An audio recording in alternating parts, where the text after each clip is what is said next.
इमरान साहब, एक तरफ तो पीएसएल की बातें हो ही रही हैं, हम लोग थोड़ा बहुत क्रिटिकल एनालिसिस भी कर रहे हैं उस तमाम चीज़ों के बारे में, लेकिन दूसरी इंपॉर्टेंट चीज़ ये है कि आईपीएल भी हो रही है, दुनिया की एक बड़ी लीग है आईपीएल, और उसके ऊपर बात ना की जाए ये अनफेयर हो जाएगा काफ़ी ज़्यादा। तो पंजाब किंग्स, मुझे ऐसा लग रहा है कि अभी तक की वो टीम है जो सबसे ज़्यादा रन स्कोर कर रही है, सबसे ज़्यादा टारगेट भी दे रही है, डिफेंड भी कर रही है, और मतलब बॉलिंग की तरफ भी अगर आप देख लें वो भी अच्छी हो रही है। लेकिन कहीं ना कहीं आज चेन्नई सुपर किंग्स अपनी बॉलिंग में भी लैग कर गए। स्कोर कार्ड डेफिनेटली आपने देखा होगा अभी तक की, अगर हम इससे पहली इनिंग्स की बात करें तो कैसा रहा, थोड़ा सा ज़रा प्लीज़ हमारे व्यूअर्स के साथ शेयर कीजिए। देखिए, जो पहली इनिंग में अगर किंग की बात कर रहे हैं, पंजाब किंग्स ने जो पहली इनिंग खेली थी जिसमें उन्होंने 219 रन बनाए थे, हाँ। 6 खिलाड़ी उनके आउट हुए थे।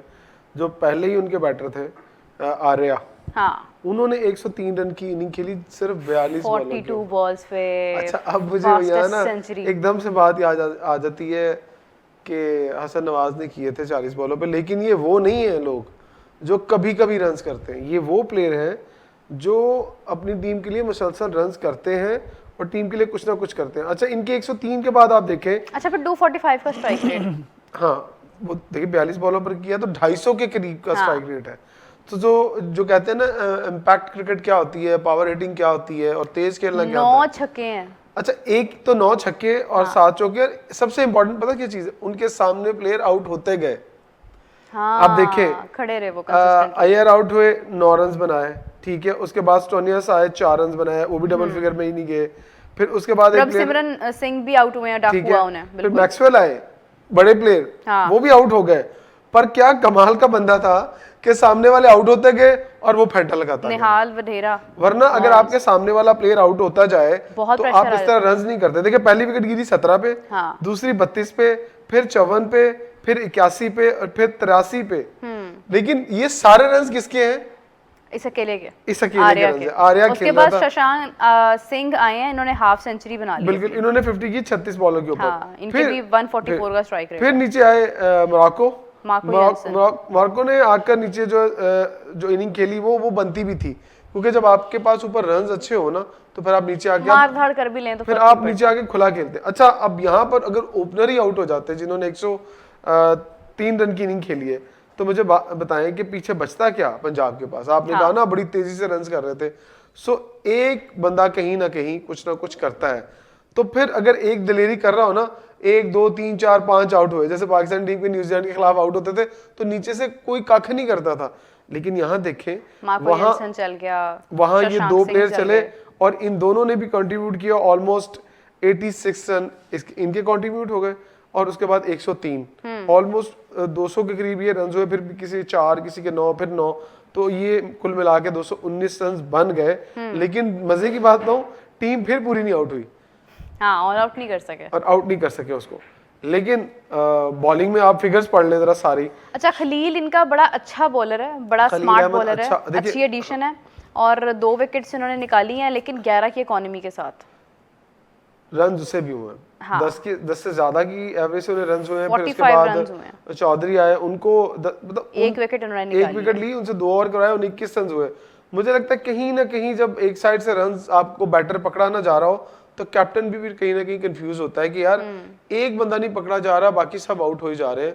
तो फिर मैं लगता हूँ कहीं ना कहीं मेंटली तौर पर वो बैटर बहुत स्ट्रांग था। अच्छा, फिर आप देखें कि अश्विन ने 2 विकेट्स हासिल कर ली। इसे महसूस होता है कि कहीं ना कहीं अगर अश्विन को विकेट्स मिल रही हैं तो नूर को भी मिलनी चाहिए थी। देखिए, नूर अहमद अफगानिस्तान के बॉलर हैं, स्पिन करते हैं, और आप देखें कि 1 ही विकेट इनको हासिल हुई है। नूर अहमद वो बॉलर है जिसने मेरे ख्याल से अपने पहले ही मैच में, चेन्नई सुपर किंग्स का पहला मैच था जहां पर नूर ने 5 विकेट्स हासिल की थी। 4 या 5 विकेट्स का इसका है कि इसने हासिल किया। अच्छा, नूर अहमद लेग स्पिनर, हाँ, राइट, और जडेजा लेफ्ट आर्म स्पिनर। हाँ। अच्छा, ये 2 लोग थे जिनको रन्स कम हुए। मतलब अगर जडेजा की बात करें तो उनको 18 रन हुए, उन्होंने विकेट कोई हासिल नहीं की, 3 ओवर उन्होंने किए। उसके बाद नूर अहमद थे, नूर अहमद ने 3 ओवर में 32 रन दिए, उन्हें भी 10 की एवरेज से रन हुए। लेकिन जो मेन अगर किसी ने कम रन्स खाए हैं तो वो जडेजा को कम रन्स हुए, वरना सबको ही 10 की एवरेज आप देख लें। 11 ये भी अगर ओवर्स भी 3 करवाए हैं उस हिसाब से नूर को तो रन ज्यादा ही पड़े हैं। देखिए, वो ऊपर से जो 2 फास्ट बॉलर के ओवर थे ना, उसको कवर किया, वो एक ओवर वो बचाया, हाँ। और ये 3-3 ओवर करके गए। तो वो ऊपर से रन खा गए और इनके एक ओवर जो ऊपर वाला फास्ट बॉलर था उसको कवर किया। फिर मुझे ये समझ नहीं आई कि नीचे से जो लास्ट अगर आप बॉलर देखें, उनको 5 ओवर में 4 ओवर में 52 रन हुए हैं, ये भी बड़े एक्सपेंसिव रहे हैं। सो मुझे लगता है कहीं ना कहीं आज कप्तानी भी मात खा गई। अगर आप मुसलसल विकेटें गिराई जा रहे हैं एक टीम की और एक प्लेयर रन कर ही जा रहा है, तो आपसे कोई जाल बिछाया नहीं गया उसलिए। तो मुझे लगता है अब ये 219 रन करना इतना आसान नहीं होगा, जबकि आप देखें 2 विकेटें 69 के रन पर गिर गई, 60 पर कोई आउट नहीं था और अब मुसलसल 2 विकेटें गिरी हैं।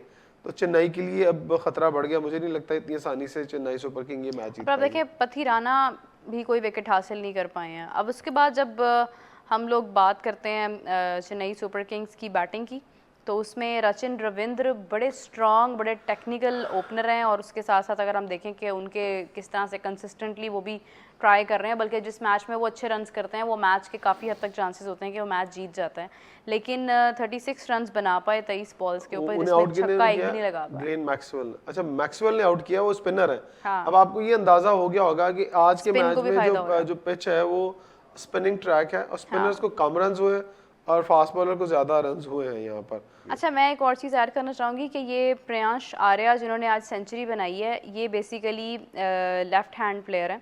अच्छा, मैं लेफ्ट हैंडेड प्लेयर्स के वैसे भी बड़ी मदाह हूँ, क्योंकि मुझे ऐसा लगता है तो क्योंकि एक तो जायसवाल है वो मुझे इस लिहाज से बहुत अच्छा लगता है। फिर उसके बाद आप देखिए कि जो भी प्लेयर लेफ्टी होता है वो आपको वैसे ही उससे एक डिफरेंट किस्म की फेम। साइम अयूब है, उसने अपने आप को एडवांटेज क्या होता है कि देखिए आपने बड़ी टेक्निकली बात की है, लेफ्ट हैंड बैट्समैन को दुनिया में ज्यादा बॉलर जो है वो राइट आर्म होते हैं। हाँ, तो राइट आर्म बॉलर को लेफ्ट हैंड बैट्समैन को बॉलिंग करना जरा मुश्किल होता है। और फिर कॉम्बिनेशन जब left hand right hand combination आ जाए, कभी सज्जा कभी खब्बा, तो फिर फील्डिंग भी थोड़ी डिस्टर्ब होती है, कैप्टन को भी मसला होता है। Exactly. क्योंकि बॉलर जो है वो उस लाइन पे बॉल नहीं कर रहा होता जो राइट आर्म बॉलर होता है। लेफ्ट आर्म के लिए थोड़ा सा आसानी होती होगी, लेकिन मैं समझता हूँ कि यहाँ पर लेफ्ट हैंड बैट्समैन हमेशा से लकी रहे हैं, क्योंकि वैसे भी कहते हैं उल्टे हाथ वाला लिखने वाला हो या कोई काम करने वाला हो, वो थोड़ा डिफरेंट ही होता है। तो शायद इसलिए लेफ्ट हैंड बैट्समैन। और आप देखें कि इनका जो अच्छी बात है कि जिस वजह से ये पिक हुए थे, अनकैप्ड प्लेयर है अभी ये ना, तो ये जो पिक हुए थे ये इन्होंने दिल्ली प्रीमियर लीग के अंदर 50 बॉल्स के ऊपर उन्होंने 120 मेरे ख्याल से रन्स बनाए थे, जिसमें उन्होंने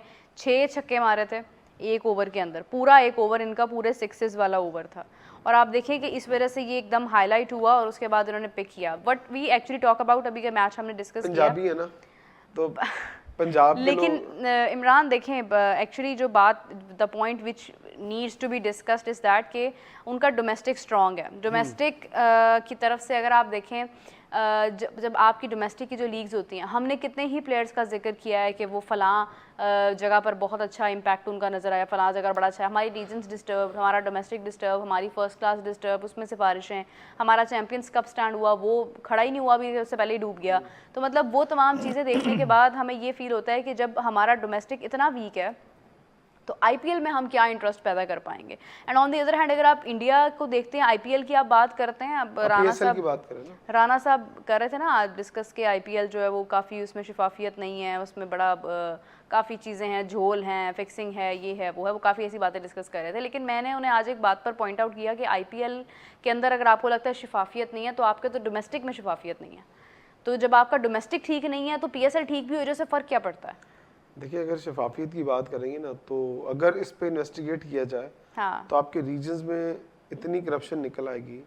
मैं सारे रीजन्स की बात नहीं कर रहा, मैं कुछ रीजन्स की बात कर रहा हूँ जिनका तो मुझे भी पता है, और मैं अभी इसलिए बात नहीं कर रहा कि अभी शायद ये मौका नहीं आया कि हमें खुलकर बात करनी है उस हवाले से, क्योंकि अभी पाकिस्तान की जो डोमेस्टिक क्रिकेट वैसे ही लड़खड़ा रही है, उसके साथ साथ पाकिस्तान की जो टीम है वो भी लड़खड़ा रही।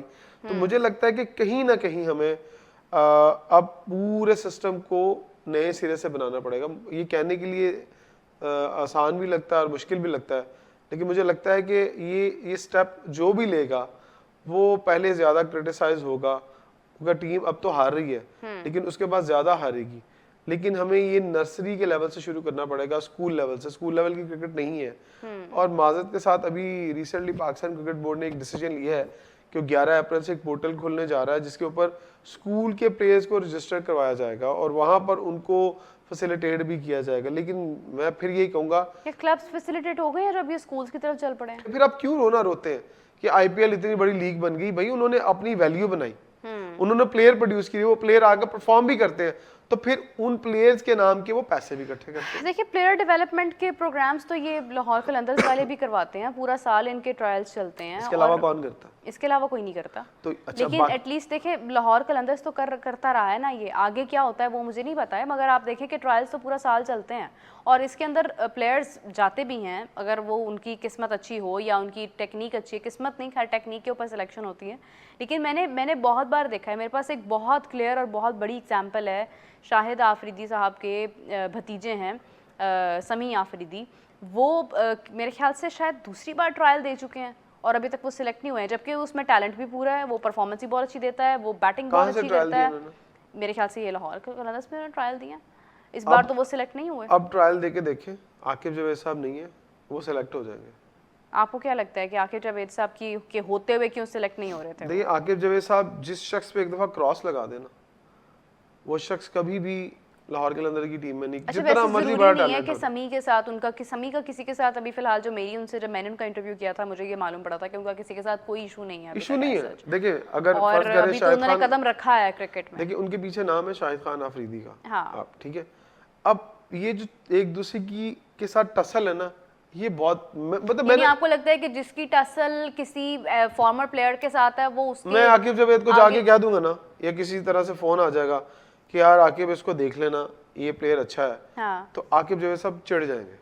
अच्छा, ये फिजिकली मेरे साथ एक जाती लेकिन ये कि वो खैर मुझे समी ने जब हमसे बात की थी तो उन्होंने यही बात की थी कि मैं I am completely independent in that case, मुझे किसी किस्म की कोई सपोर्ट हासिल नहीं है, उल्टा मुझे बहुत ज़्यादा फाइट करना पड़ता है कि भाई मुझे खुद से बनना है जो बनना है।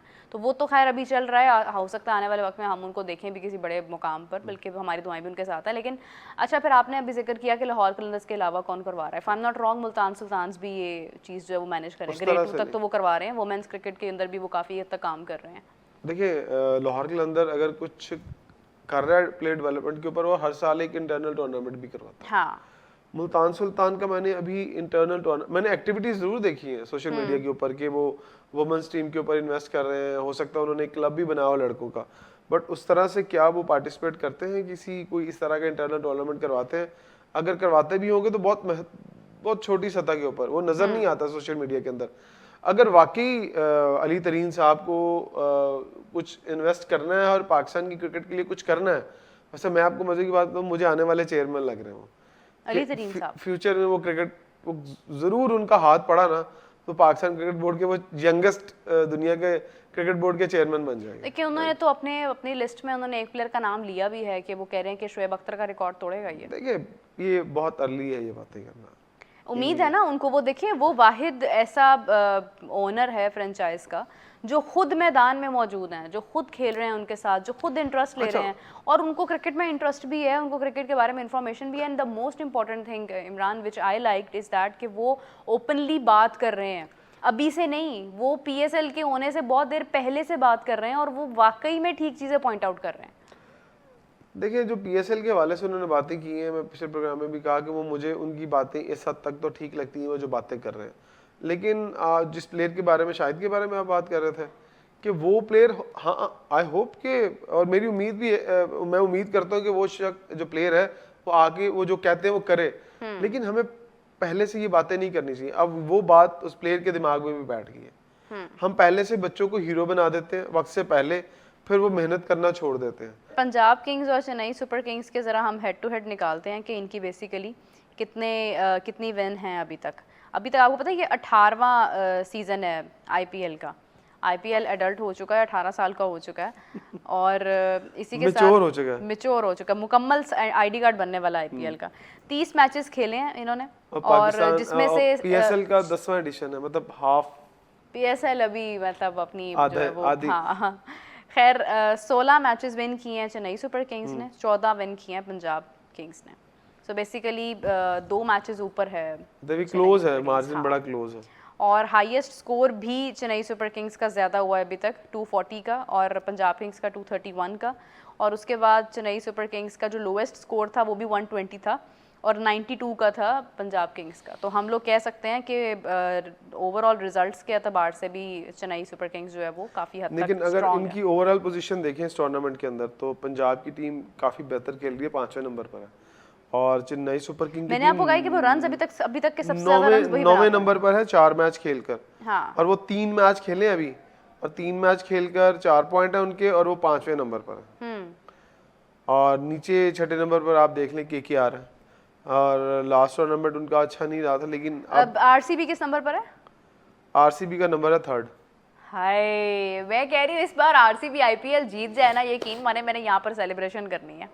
ये अभी तक की हिस्ट्री में पहली बार होगा कि आरसीबी जीत जाएगा, लेकिन ये भी पहली बार होगा कि मैं पर्सनली खुद आरसीबी को सपोर्ट कर रही हूँ इस बार। अच्छा, सबसे तगड़ी टीम भी इन्हीं की दिखाई देती है अगर टूर्नामेंट में देखें हाँ, ना, इस बार आप देखें तो सबसे तगड़ी देखिए तगड़ी टीम, स्ट्रॉन्ग टीम तो मैं अगर देखूं तो मुझे तो गुजरात टाइटंस बड़ी स्ट्रॉन्ग लगती है, मुझे तो मुंबई इंडियंस बहुत स्ट्रॉन्ग लगती है। जसप्रीत बुमराह है मुंबई इंडियंस, रोहित शर्मा है, हार्दिक पांड्या है, तो वो तो उनकी सूर्य कुमार है। फिर आप देखें कि वो एक बड़ी स्ट्रॉन्ग टीम है, मगर सबसे ज़्यादा वीक भी वो नज़र आ रही है। हाँ।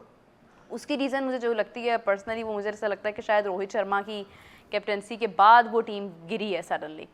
लेकिन आपको नहीं लगता कि जैसे ही वो डबल हेडर्स है, तो डबल हेडर में जब दूसरा राउंड शुरू होगा तो फिर सिचुएशन चेंज होना शुरू हो जाएगी?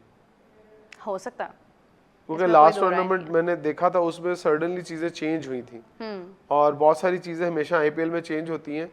आप आरसीबी को क्यों इतना फेवरेट करार दे रही हैं? विराट कोहली की वजह से। एक बंदे ये मेरी चॉइस है, हाँ मेरी चॉइस है और मेरी सपोर्ट है, और जब से मैंने सपोर्ट किया, यकीन माने पहला मैच भी जीते हैं, सिर्फ एक मैच हारे हैं अभी तक वो। सबसे अच्छा जो नेट रन रेट है वो तो दिल्ली का है, दिल्ली कैपिटल्स का अभी हो गया है उनका, क्योंकि वो कुछ अच्छे मार्जिन के साथ मैचेस जीते हैं, मगर मैच हारे कोई नहीं अभी तक। वो 3 मैच खेले, तीनों के तीनों जीते हैं, अच्छे मार्जिन के साथ जीते हैं, मगर आरसीबी एक मैच हार चुकी है। हाँ, एक ही हारे हैं। और हारी किससे पता? किससे? गुजरात टाइटंस से मेरे ख्याल से। नहीं, मेरा ख्याल है केकेआर से नहीं हारी। नहीं, केकेआर से तो अपना पहला मैच जीते थे वो। पहला मैच नहीं था उनका केकेआर से, उनका हाँ केकेआर से उनका पहला मैच था, वो विन किया था उन्होंने। श्रेयस अय्यर जो है ना वो एक तो मैं मतलब काफ़ी बार उनकी बात कर चुकी हूँ। श्रेयस अय्यर खुद मेरे बड़े फेवरेट कैप्टन हैं, और दूसरी जानिब अगर देखें हम तो उनकी एग्जैक्टली मैं बात करना चाह रही थी। लेकिन खैर अगर हम इससे पहले देखें, महेंद्र सिंह धोनी की मैंने एग्जांपल दी। महेंद्र सिंह धोनी हिमसेल्फ अगर वो किसी टीम के अंदर हैं तो वो ऋतुराज गायकवाड़ को इस बात का बड़ा एज है, और उनकी बड़ी गुड लक है कि वो उनके साथ यहाँ पर कैप्टनसी कर रहे हैं, क्योंकि धोनी की जो कैलकुलेशन है और जिस तरह से उनकी जो मैनेजमेंट है, दैट इज़ रियली ब्यूटीफुल। वैसे एक बात बताएं, अगर पाकिस्तान में ऐसा होता कि रिजवान खेल रहे होते और उनके सामने कोई यंगस्टर कप्तानी कर सकता था? कोई यंगस्टर कप्तानी कर सकता था? नहीं, बाबर के सामने उन्होंने खुद ही कर लेना था। अच्छा, पाकिस्तान की क्रिकेट का पीछे जाने की सबसे बड़ी वजह भी है कि हमारे यहाँ एक कल्चर है कि हम एक्स्ट्रा क्रिकेट बहुत खेलते हैं। दुनिया में ये कॉन्सेप्ट है कि जिसकी क्रिकेट पूरी हो गई, हाँ। वो अपनी कंट्री से इज्जत के साथ जाता है और कहता है कि यार यंगस्टर्स को चांस दो। हम आज अगर 30 साल पीछे की बात शुरू कर देना, तो हर प्लेयर ने जबरदस्ती 5-5 साल क्रिकेट ज्यादा खेली है, 5-5 साल क्रिकेट ज्यादा खेली है। हाँ, ये तो कभी रिटायरमेंट इन्होंने तो कभी खुद से रिटायरमेंट ही नहीं दिया। धक्का मार के निकालना पड़ता। फिर पता क्या कहते हैं, यार वो इज्जत से नहीं निकाला। नहीं, इज्जत से इनको तब तो निकाले ना, देने बंद कर दिए जाते हैं, तब जाके रिटायर होते हैं। तब होते हैं। अगर आप इज्जत से रिटायरमेंट लो तो फिर ही आपको ग्रेसफुली भेजा जाए ना। आप कहते हैं नहीं जी मैं तो ताहयात खेलूंगा। अभी पिछले दिनों लास्ट संडे की बात करो, मिसबाह उल हक खेलने आए थे एक जगह पर, और हम उसी मैच को ब्रॉडकास्ट कर रहे थे, और हम देख रहे थे मिसबाह उल हक साहब की फील्डिंग भी और उनकी बैटिंग भी। नहीं, आप वहां पर भी उल्टी स्वीपें मांग रहे थे इस उम्र में भी। देखें, हमारे पास काफ़ी एग्जांपल्स हैं। हमारे पास सरफराज अहमद की एग्जांपल है, हमारे पास इफ्तिखार अहमद की एग्जांपल है, हमारे पास मल्टीपल एग्जांपल्स हैं अगर आप देखें। और दूसरी जानिब अगर आप कंपैरिजन करते हैं, आप जिमी एंडरसन को देखें, कितनी ब्यूटीफुल उनकी जो है वो जर्नी रही है। रविचंद्र अश्विन को देखें आप, मतलब कौन चाहेगा कि रविचंद्र अश्विन जो है वो जाए, बट उन्होंने बड़ी ग्रेसफुली रिटायरमेंट ली और आकर अपना टूर्नामेंट खेल रहे हैं, और वो यंगस्टर्स को यहाँ पर बता रहे हैं कि क्रिकेट कैसे खेलनी है। इमरान, अगर हम रिटायरमेंट्स की बात करें, फौरी तौर पर माइंड में आता है कि आप देखें रोहित शर्मा, विराट कोहली, जडेजा कितनी ग्रेसफुली T20 से रिटायरमेंट इन्होंने भी दिया। उन्होंने मतलब फील किया है कि अब ये बिल्कुल यंगस्टर्स की चीज़ है और हमें इसके अंदर स्टेप इन होने की ज़रूरत नहीं है। अच्छा, मुझे ये बात की समझ नहीं आ रही कि क्यों हमारे प्लेयर जैसे बाबर, रिजवान, बाबर की एज तो ज़्यादा नहीं है, लेकिन T20 से खुद क्यों नहीं छोड़ रहे? इनसिक्योरिटी है ना, किस बात की? खुद पर यकीन नहीं है। अगर खुद पर बिलीव हो तो उन्हें पता हो कि हम लोग अगर इस फॉर्मेट में नहीं चल रहे हैं तो हमारे दूसरे फॉर्मेट पर 100% कमांड है, हम वहाँ पर करेंगे और हम कर रहे हैं। वो किसी भी फॉर्मेट में नहीं चल रहे हैं तो वो कोई भी फॉर्मेट खुद से छोड़ना नहीं चाह रहे। अगर वो एक फॉर्मेट छोड़ते हैं तो उनको पता है कि मैं ये छोड़ूंगा तो दूसरे पर तनकीद होगी, मुझे दूसरा छोड़ना पड़ेगा और फिर तीसरा भी छोड़ना पड़ेगा। तो क्या इससे क्रिकेट अच्छी होगी? नहीं, ये तो अब आपके सामने ही है कितनी अच्छी हो रही है। आपको क्या लग रहा है इमरान, अगर हम देखें ये हमारे बाबर आजम है, रिजवान है, ये किस फॉर्मेट में आपको कदरे बेहतर नज़र आ रहे हैं? देखिए, मैंने बहुत अर्सा पहले कहा था कि अगर आपने किसी फॉर्मेट के अंदर एक दो प्लेयरों को सेट कर रहे हैं तो वो सबसे अच्छा जो सिस्टम है कि प्लेयर्स को आप 4 डे क्रिकेट खिलाएं, स्पेशली बैट्समैन को, रिजवान और बाबर, इनको 4 डे क्रिकेट खिलाएं। अगर आपने यंगस्टर्स को, देखिए आप हारे तो हैं ही और कुछ हार लें, लेकिन मसला ये है ना कि यहाँ पर हार बर्दाश्त नहीं होती। हाँ। अभी आज मेरी कुछ लोगों से बात हो रही थी तो मैंने कहा कि आपको क्या लगता है जो सिस्टम बना है इस वक्त, अजहर अली के बारे में बात हुई कि Azhar Ali as a selector कौमी नेशनल टीम के साथ हैं, तो क्या एज ए सेलेक्टर उन्हें टीम के साथ रहना चाहिए? तो उन्होंने कहा कि उन्होंने एक बड़ी अजीब बात की, कहते यार अजहर अली के से जब प्रेजेंटेशन मांगी जाती है ना कि आपने कुछ बना के देना, तो कहते वो एनसी के अंदर ना को बंदा ढूंढ रहे होते हैं नीचे क्लर्क लेवल का जो उन्हें प्रेजेंटेशन बना के दे। तो वो है तो सही हमारे बैटिंग कोच उनके पास, वो तो नेशनल टीम के साथ करते हैं ना। हाँ, तो वो लेकिन अब अजहर अली को तो करनी है, नीचे प्रेजेंटेशन देनी है बना के कि अब सिलेक्शन कैसे होगी, कौन सा प्लेयर पूल है, क्या ब्रीफ करना जाके आगे चेयरमैन को, तो वो क्लर्क ढूंढ रहे होते हैं यार कौन टाइप करके देगा, कौन बनाएगा। हालांकि अजहर अली जैसे बंदे का काम सिलेक्शन में नहीं है और ऑफिस में उसका काम नहीं है, उसका काम है कि उसको नेशनल क्रिकेट अकेडमी में डाला जाए, क्योंकि उसने सारी जिंदगी क्रिकेट अच्छी खेली है, उसको प्लेयर्स को ट्रेन असलम साहब से सीख लें।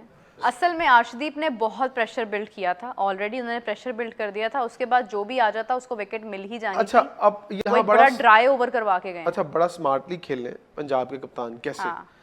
देखिए अय्यर ने क्या किया, कॉनवे भी फास्ट बॉलर को हिट करते हैं तगड़ा, तेज बॉल आता है हिट मारते हैं, उन्होंने कहा, और महेंद्र सिंह धोनी फास्ट बॉलर को हेलीकॉप्टर शॉट मारते हैं। हाँ। स्पिनर को हेलीकॉप्टर शॉट नहीं लगता है, स्पिनर के लिए आपको निकल के पुश करना पड़ता है और जोर से मारना पड़ता है। हाँ। उन्होंने स्पिनर लगाया है कि ये शॉट मारेंगे, एक मार लेंगे, दो मार लेंगे, ऑब्वियसली बॉल खड़ा होना ही होना है। अच्छा जी, वो हमारी मीडिया कोलैबोरेशन के ऊपर आ रहा है कि आपको वाइट लिपस्टिक वालों के साथ ही मीडिया कोलैबोरेशन करनी थी, वो मुल्तान सुल्तान के कैप्टन रिजवान। देखिए उनकी लिपस्टिक का अब इससे क्या ताल्लुक है, उनसे कहेंगे लिपस्टिक उतार के ज़रा हमें इंटरव्यू दें जब वो बात करेंगे।